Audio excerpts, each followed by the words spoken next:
Bonjour,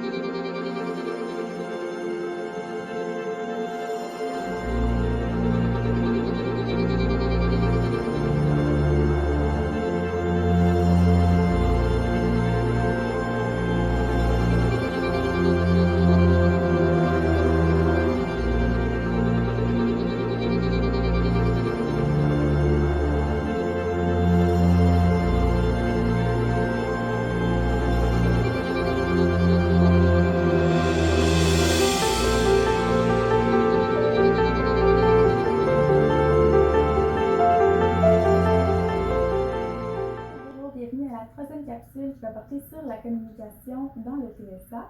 Alors, je me présente à nouveau, je suis Laurie, orthophoniste au programme DI-TSA-DP pour le CIUS du Nord-de-Ville de Montréal. Alors, aujourd'hui dans la communication, on va parler des difficultés qu'on peut voir au niveau de la communication et de l'interaction chez les enfants qui ont un TSA. On va aussi parler des stratégies que vous pouvez adopter pour être un bon partenaire de communication. Et on va parler de soutien visuel et de comment vous pouvez soutenir les interactions sociales. Alors, commençons avec les difficultés au niveau de la communication et de l'interaction.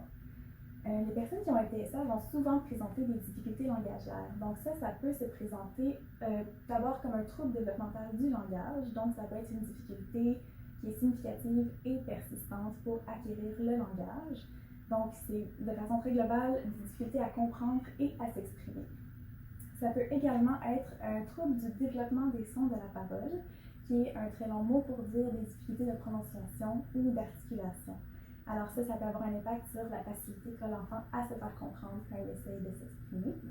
Et bien sûr, comme on a parlé à la première capsule, il y a des difficultés de communication sociale qui font vraiment partie intégrante du TSA. Ces difficultés-là de communication sociale, c'est d'une part la communication verbale et non verbale. Donc, comment est-ce qu'on utilise le langage? Est-ce qu'on est capable de parler de façon qui est logique, cohérente, concise? Ou est-ce qu'on a tendance à faire un monologue tout seul, par exemple? Ça peut être le langage corporel, les expressions faciales qui sont appropriées dans le contexte, le contact visuel, puis aussi respecter la bulle de chacun, donc savoir à quelle distance se tenir de notre enfant ou d'un adulte quand on lui parle. Ensuite, dans la communication sociale, il y a aussi l'interaction. Alors ça, c'est vraiment comment initier ou mettre fin à un échange, d'avoir des interactions qui sont réciproques, donc c'est donnant-donnant, c'est pas juste un côté. Et la cognition sociale, donc c'est là qu'on retrouve la théorie de l'esprit qu'on avait mentionnée plus tôt, et la compétence émotionnelle. Donc ça, c'est tout ce qui réfère à la compréhension des émotions, l'expression des émotions et aussi leur régulation. Donc d'être capable de les vivre et de les exprimer de façon qui est adéquate. Alors, comment est-ce que ça peut se manifester en pratique dans le camp de jour au quotidien? Alors, les enfants qui ont des difficultés de communication liées au TSA peuvent avoir de la difficulté à nommer leurs besoins ou à demander de l'aide à l'adulte lorsqu'ils en ont besoin. Ils peuvent avoir de la difficulté à suivre les consignes, surtout celles qui sont plus longues, plus abstraites. Ils peuvent avoir de la difficulté à se faire des amis ou à maintenir les amitiés durant les semaines du camp. Ils peuvent aussi avoir de la difficulté à vous raconter un événement, quelque chose qui s'est passé, de la difficulté à prononcer clairement et à se faire comprendre, etc. Donc c'est comme ça que ça risque de se présenter au quotidien dans le camp. Maintenant, on va parler des stratégies pour être un bon partenaire de communication pour l'enfant qui a des difficultés langagières.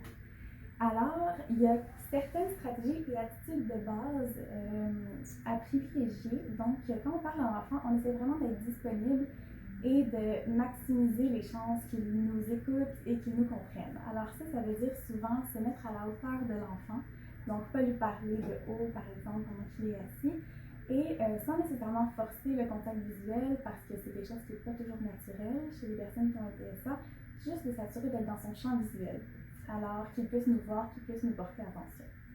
Ça peut aider aussi de le prendre à part du groupe, si jamais on voit qu'il y a un peu de difficulté à se concentrer sur notre message. Et en termes de niveau de langage, c'est d'essayer de lui parler dans phrases qui sont courtes et simples, mais qui sont grammaticalement correctes. Donc, on s'adapte à son niveau de langage, on ne fait pas des phrases interminables, mais on ne tombe pas non plus dans le langage de bébé, qui est vraiment en deçà de son niveau de langage. Et bien important, ne faites pas semblant d'avoir compris si vous n'avez pas compris ce que l'enfant vous a dit. Ça peut être très tentant de juste dire « Ah oui, oui », parce que, bon, de façon polie, on fait ça dans la société. Il y a une limite au nombre de fois qu'on peut demander à quelqu'un de répéter, pardon.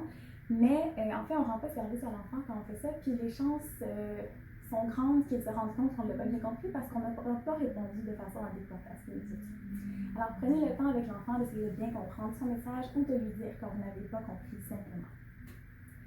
En termes de stratégies plus concrètes, alors pour les consignes qui peuvent être difficiles, ce qu'on peut faire d'abord, c'est de les segmenter en des consignes qui sont plus petites.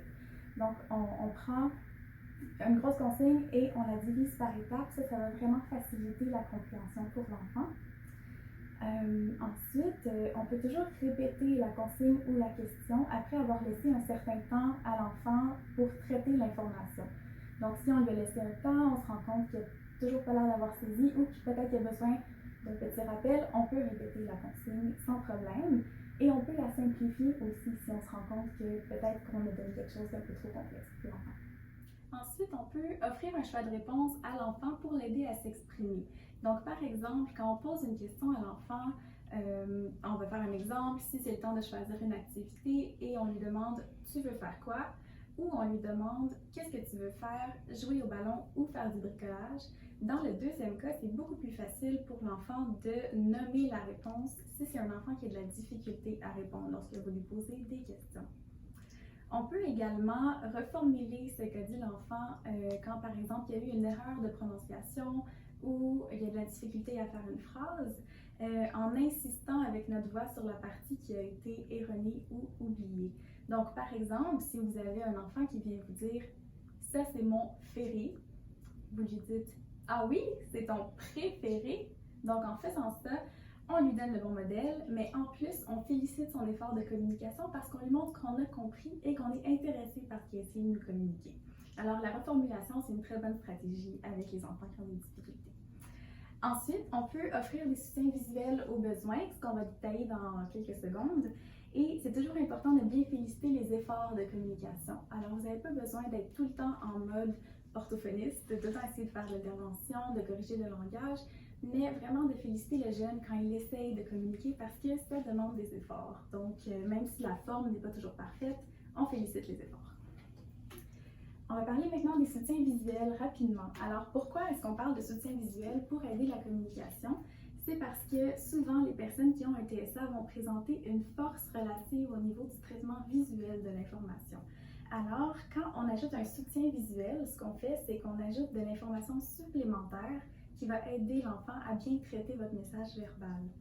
Et il y a plusieurs formes de soutien visuel. Les premiers d'abord, c'est les gestes. Alors ça peut être des gestes naturels comme de faire oui, faire non, de pointer ou des gestes qu'on fait vraiment spontanément comme donne, viens ici. Mais c'est possible aussi que vous ayez un jeune qui utilise des gestes qui appartiennent à un système plus spécifique. Donc par exemple, dans les références, vous trouverez les mains animées qui est un répertoire de gestes. Et on trouve des gestes comme par exemple aider. Donc, c'est un geste comme ça. Ou c'est possible aussi que vous ayez un jeune qui utilise certains gestes de la langue des signes québécoise, la LSQ. Donc, par exemple, avoir faim ou j'aime pas ça. C'est des choses que vous pourriez voir probablement. Ensuite, un autre soutien visuel qui est très souvent utilisé en intervention avec les enfants qui ont été TSA, c'est les pictogrammes ou les images.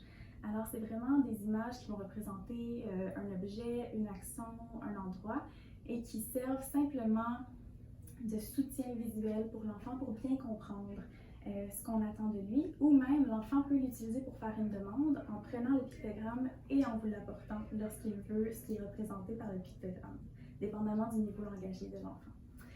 Les pictogrammes sont très souvent utilisés pour faire des horaires visuels qui ont été mentionnés à la deuxième capsule et qui seront vus un peu plus loin également. Alors, l'horaire visuel, ça permet vraiment à l'enfant de visualiser les différentes activités et ça peut être très aidant pour les transitions également. Ensuite, c'est sûr qu'on est conscient que vous êtes sur le terrain, vous vous déplacez d'une place à l'autre. C'est pas toujours facile d'avoir plein de pictogrammes ou d'avoir un horaire visuel. Vous pouvez simplement avoir du papier et un crayon et dessiner dans le moment ce dont vous avez besoin, ou même si c'est un jeune qui est capable de lire et d'écrire, d'écrire le mot. Juste avoir un soutien en plus, encore, je le répète, visuel, ça vient ajouter de l'information qui est très aidante pour le jeune. Et enfin, il y a certains enfants pour qui les gestes, les dessins, les images, c'est un peu trop abstrait conceptuellement. Dans ce cas-là, on peut même utiliser des objets réels. Donc, par exemple, vous pourriez avoir un enfant qui a un certain petit verre en plastique qui vient vous l'apporter quand il a soif, ou que vous lui montrez, par exemple, un petit bol pour l'aider à comprendre qu'il s'est rendu l'heure du repas. Et pour terminer, on va parler de comment vous pouvez soutenir le jeune dans ses interactions sociales. Alors, à ce niveau-là, ça va vraiment dépendre du niveau d'habileté de votre jeune. Vous allez être plus ou moins actif et directif avec lui selon son niveau d'habileté. Donc, par exemple, pour un jeune qui a vraiment plus de difficultés, vous pouvez carrément le guider physiquement, donc aller avec lui dans le groupe et l'aider à initier l'interaction. Donc, soit vous la commencez et vous l'aidez à poursuivre, ou à s'y intégrer. Donc, ça peut être d'aller avec le jeune vers un groupe d'enfants qui jouent, de demander est-ce que X peut jouer avec vous et ensuite de faciliter l'interaction. Avec certains autres jeunes qui sont de niveau d'habileté plus élevé au niveau de l'interaction, vous pouvez avoir une approche un peu plus théorique où vous lui expliquez de façon concrète qu'est-ce qu'il doit faire dans une situation donnée. Donc, si vous voyez qu'il aimerait aller jouer avec les autres enfants mais qu'il ne sait pas trop comment s'y prendre, prenez-le, mettez-vous à son niveau et dites-lui, par exemple, va voir les amis, demande-leur est-ce que je peux jouer avec vous. Et avec ces jeunes-là, on peut également essayer de les aider à comprendre qu'est-ce qui n'a pas bien fonctionné dans une situation donnée. Si jamais il a vécu une interaction plus ou moins réussie avec d'autres enfants, on peut essayer de raisonner avec lui puis d'essayer de trouver des pistes de solutions pour les prochaines interactions. Mon mot de la fin par rapport aux interactions, ce serait vraiment de ne pas oublier que ce qui peut sembler instinctif pour vous et moi ne l'est pas forcément pour le jeune qui a un TSA et qui présente des difficultés au niveau de la communication sociale. Alors, votre rôle, c'est de rester aux aguets, puis d'essayer de soutenir le jeune, d'être prêt à le soutenir quand il pourrait y avoir d'éventuelles difficultés dans les interactions sociales. Alors, c'est tout pour la capsule communication. Vous trouverez des ressources dans le PowerPoint et je vous laisse en fait pour la prochaine capsule qui va porter sur les transitions et la routine. Merci.